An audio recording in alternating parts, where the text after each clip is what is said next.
Party ఆధ్వర్యంలో మాజీ ప్రధాని మంత్రి భారతరత్న రాజీవ్ గాంధీ జయంతి వేడుకలను ఘనంగా నిర్వహించారు। ఈ సందర్భంగా కాంగ్రెస్ పార్టీ నాయకులు రాజీవ్ గాంధీ చిత్రపటానికి పూలమాలలు వేసి నివాళులర్పించారు। దేశంలో సాంకేతిక సమాచార రంగాల అభివృద్ధికి రాజీవ్ గాంధీ చేసిన కృషి చిరస్మరణీయమన్నారు। యువతకు ప్రాధాన్యత కల్పిస్తూ దేశాభివృద్ధికి ఆయన అందించిన సేవలను కొనియాడారు।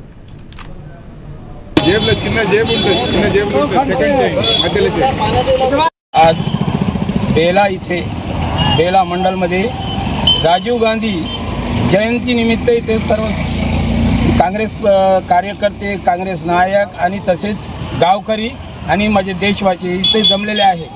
या राजीव गांधीच्या जयंतीनिमित्त हा जयंतीचा कार्यक्रम ठेवण्यात आला व या कार्यक्रमाचा उद्देश म्हणजे राजीव गांधीने आपल्याला 21 वर्षाच्या वयामध्ये वोटरचा अधिकार होता, तो अधिकार 21 वर्षावरून 3 वर्ष कमी करून 18 वर्षावर आणला आणि त्याने देशाला दूरभाषा म्हणजे दूरसंचार हे कार्यक्रम राबवण्यात सर्वात प्रथम राबवण्यात आला आणि वयाच्या कमी म्हणून देशाची सेवा केली व त्यांचे कार्य हे प्रत्येक देशामध्ये कुठेही त्यांचे पुतळे उभारण्यात